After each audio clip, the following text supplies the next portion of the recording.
Whew. Alright. Finale of Kirby 64. Let's do this. It's gonna be epic and amazing. And hopefully I can get through without coughing my guts out. Because I kinda need guts. Okay, this is something that kind of drives me insane about the Wii U Virtual Console. If you press the ZR button, or ZL button, or whatever button it is, it goes into an electronic menu, which is cool and all. It is nice they did archive these menus, unlike some other recent Virtual Console-esque type things on Nintendo consoles. The problem is it takes forever to load. It requires an internet connection, I believe, and it's not that great. So I might be here for a bit.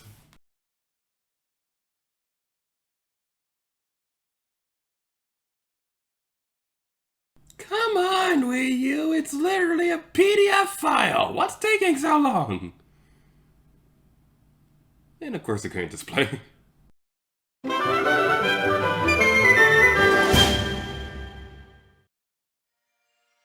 Hello everybody, here to you, and welcome back to Let's Play Kirby 64. In the previous episode, the world froze over. Yay, this is a post-apocalyptic game. Whee! And throughout our adventure, we've been traveling across the cosmos in quite possibly one of the coolest world maps in the entire Kirby series. This is kind of like the world map of Kirby Star Allies before that became a thing, and I really do like it. But without further ado, let's go inside Ripple Star.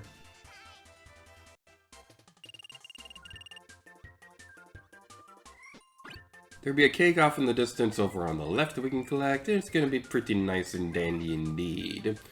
So, the spark is not what we're going to need for all the crystal shards in this level, but it's still something that we'll probably need at some point. Are you the one that we need for what we're going to have to collect? Yes, you are. Okay, cool. So, we're going to need Needle Spark for the... Is that right? No, Needle Bomb. We're going to need Needle Bomb for one of the crystal shards in this level, so you definitely want to keep that in mind. And as we go across this level, I'd like you to pay attention to the level layout, because it may seem familiar to us. We'll continue onwards, and I gotta say, so, I don't know, well, first of all, there's a crystal shard right here, but for reasons we'll go into a little bit later, we're going to skip this one. We don't need no stinking crystal shard, even though that's kind of what the game is called. But as we go across this area, I don't know how many people associate this with this show, but does anyone remember that show, Mork and Mindy, with like Robin Williams and things like that? It's like one of his biggest first starring careers and things like that. So, this level kind of reminds me of the planet Morka came from on that show. Does anybody else think that, or is that just me, because I'm crazy? Yeah, second crystal shard was in that area, technically our first one, because we skipped over the first one. Absolutely makes sense. Also, that rainbow right there was really cool. There's a really awesome rainbow at Galaxy's Edge the other day, where, like, I was staying at the Cantina Bev Cart, and, like, there's a rainbow over the side of the building, and it looked really, really cool. So, we continue on over this way. The bomb ability is going to be located right here. So, we want to be careful with this. Alright, we did it. Oh, this is a... I don't think we've seen this one yet. We get to turn into a Gordo. That's actually kind of cool. Alright, so now we can do this and get the final crystal shard of the level. So if this level layout looked familiar to you, that's because it's basically like a one-to-one recreation of the Popstar level, of the first Popstar level, which is kind of interesting, but honestly, I kind of don't really like that because it kind of seems a little... I don't want to say lazy, because these levels, even if they do reuse assets, it still takes a lot of effort to make them. But it just seems kind of like the one level in Mario Galaxy where, like, it's basically like a one-to-one recreation of an earlier Galaxy, but they flipped the level. Now that right there, we went back to the first level to get Spark, because we're going to need that for the first crystal shard of this level.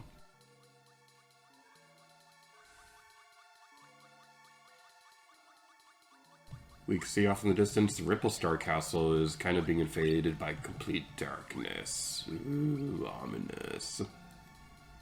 We fall down here. Use Spark to clear up the crystal shard block thingy, and we can go over here and grab our steak. That's not a steak, that's some other form of meat. I wonder if they would ever make a Kirby game where like there's an option to make Kirby vegetarian. Because that is kind of the thing you do in Breath of the Wild, because there are people out there who will do entire playthroughs where Link never eats meat and things like that. It's pretty interesting that they give you the freedom to do that. Like, I'm personally not vegetarian myself, but I understand that that is an important lifestyle for a lot of people. So it'd be interesting if they had that option in a future Kirby game. Alright, so we'll continue. Okie dokie. I was freaking out over nothing right there. But now we'll go over here, and oh no, the path has been blocked by a boulder!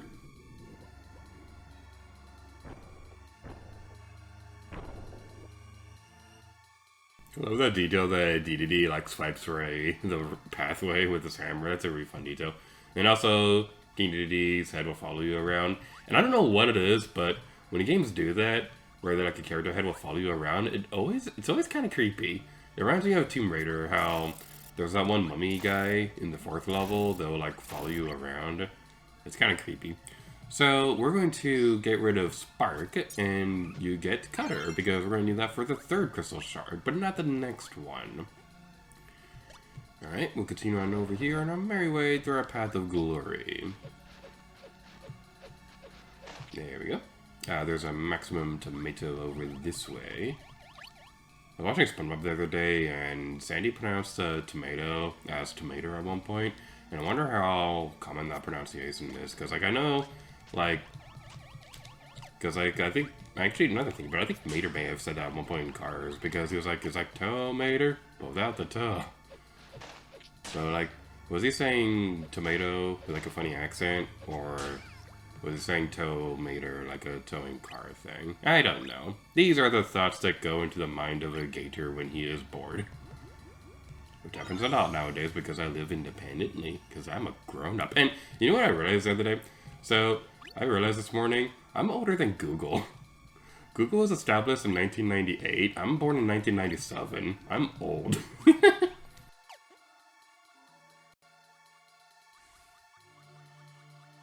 Hello, Adeline. How you doing? Oh, we get a lollipop! Lollipop, lollipop, lollipop. This song still reminds me of Lollipop Chainsaw. I kind of hope that game gets a re-release at some point, because that'd be kind of cool. We need some other ability for that. I don't know what the other abilities you need to cut down the other blocks would be, but the one that we care about needs Cutter.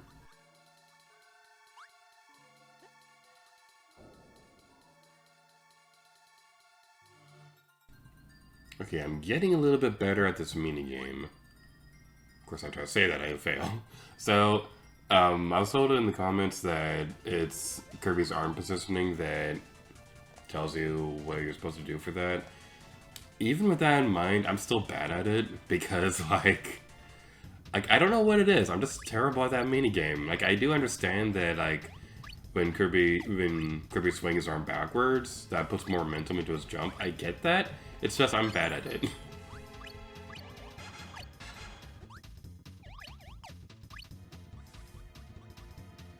So this area is going to be like a bit of an enemy gauntlet.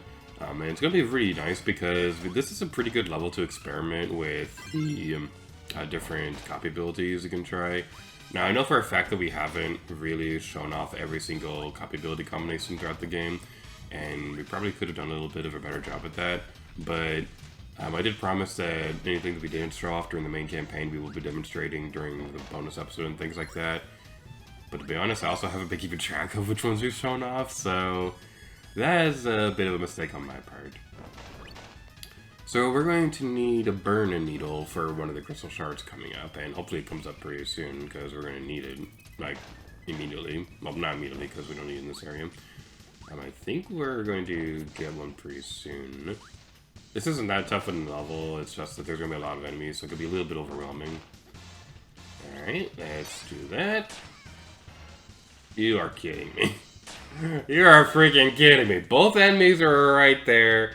And, okay, you know what, Kirby? You're going to live.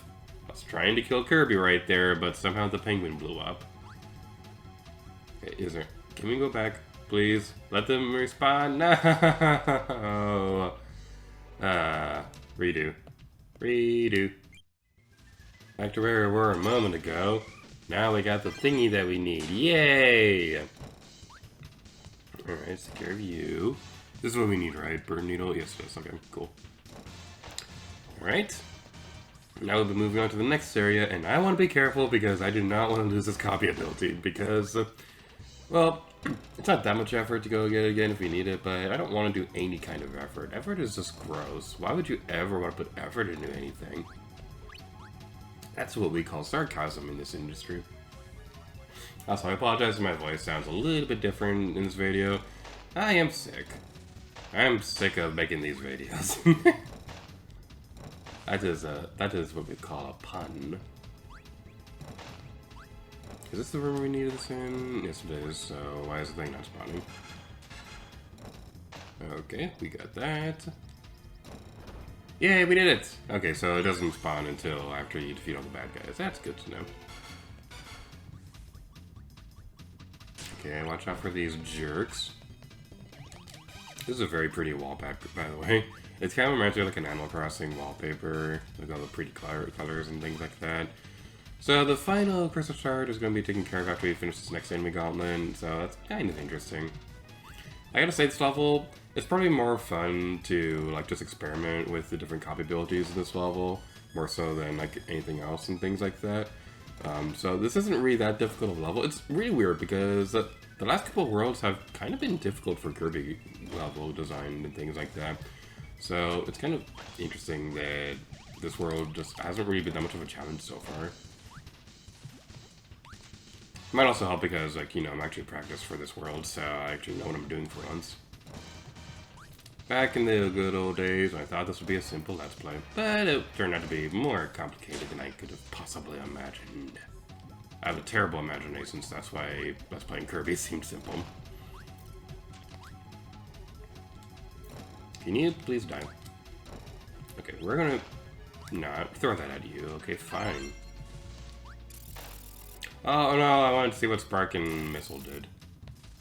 Alright, well, we did a thing anyway. So I believe there's one more enemy gauntlet after this is over. So we want to be careful with this. Watch out for the Gordos right there. We do get a 1-up, so that's pretty nice, but we also like super low on health. Thankfully, this isn't one of those games where, like, it reminds you every few seconds you're low on health and things like that, because that gets obnoxious. Like, I love Luigi's Mansion 3 and all, but I gotta say, the low health noise in that game is really obnoxious because, like, okay, game, I get it. You don't have to drown out literally every other sound in the game to remind me that I'm low on health.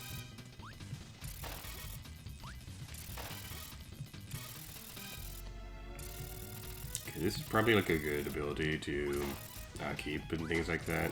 So we're gonna keep Spark on this. Of course, I let go of the button, did I? Just kind of hoping to be able to go through the entire level without the painful death, but that wasn't how it worked out. Take care of you, go over here, take care of you. You guys give me anything? What do you guys get Spark? That's pretty good. Ah, wait, that guy goes really quickly, doesn't he? Alright, one more enemy to do it. Ah, we did it! Yay! We get the next Crystal Shard!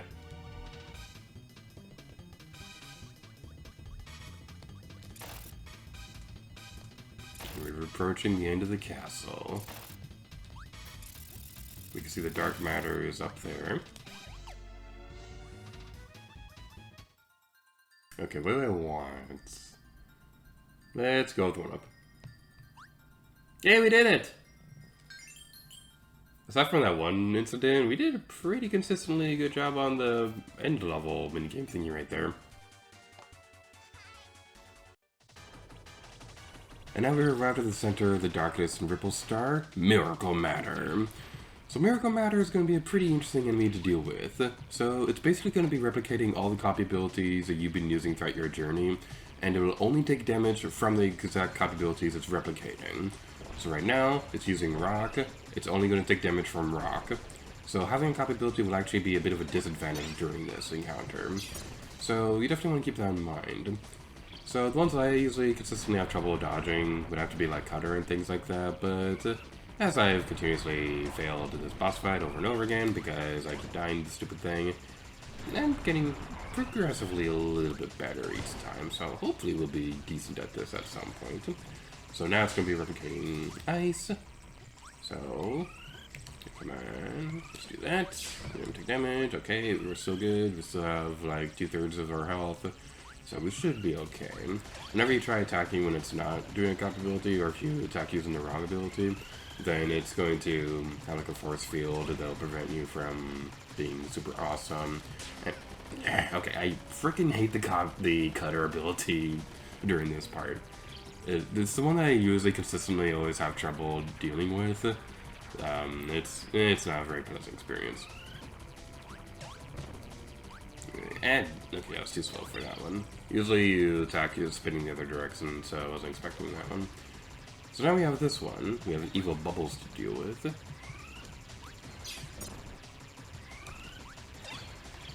Alright, be careful. Okay. Okay, we got this. We got it. We so got it. Okay, now you're being on the ground. Like that. Alright, you seem to have like a damage cap for how much damage you can take during each cover ability thing. So that's something that definitely we'll want to keep in mind. Okay, we're getting better at this. Okay, we got this. Okay, the larger bubbles are ones that you can't inhale during this part. So you want to keep them in mind. I'm surprised we did not take any damage during that. Alright, yeah, we got this. We can do it. I believe in us. We got this. It's gonna be epic. It's gonna be awesome. It's gonna be amazing. It's gonna taste like root beer, and root beer is amazing! Root beer! Yeah, it's kind of funny how a silly TV show like that can like change the way you hear like every word ever. Because like my friend, like I was hanging out with a friend at one point, and we were talking about literally just that, and then we both said 24, and yeah, it was pretty amusing. Now you're doing a needle. This is the one that I usually have the easiest time dealing with. So let's go with that, and then heal, and go like that. Okay, one more phase should do it. We can do this. We got it. We got it. We got it. It's amazing. We can do this. I believe in us. Alright. One more should do it. One more should do it. We can do it. Why are you doing Spark twice in a row?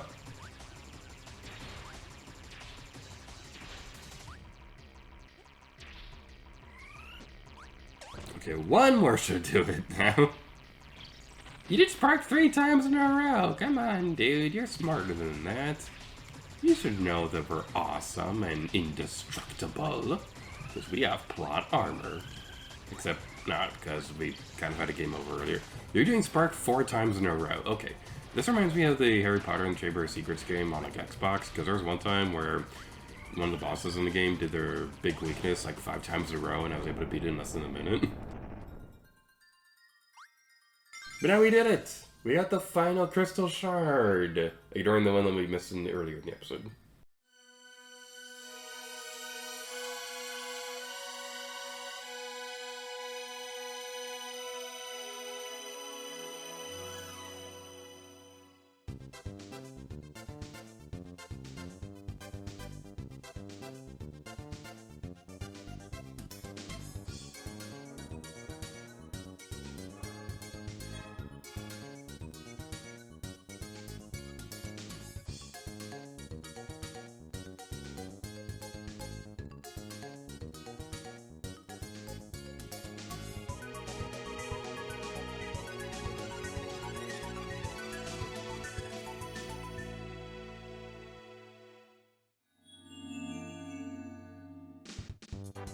The credits may be rolling, but we're not quite done yet. We did miss the crystal shard for a very specific reason, and that reason was that cutscene. There are 2 endings to Kirby 64. This is the one that I got on my first playthrough. And that playthrough was the only one that I ever beat when I was a kid, so I thought that was the ending of the game. And so I was kind of confused because I kind of seemed like a pretty anticlimactic final boss at the time, and I also didn't really understand what the point of the queen having that evil grin at the end was. So like my mindset at the time was like, oh man, was she the bad guy the entire time? But that's not the case. It's just that this game has another ending that I never knew about. So in the next episode, we'll go back for the crystal shard that we missed, and we'll be rematching Miracle Matter to take on the final boss of Kirby 64. So thank you all so much for watching this episode of Kirby 64. Until next time, lead gear to you. Oh yeah.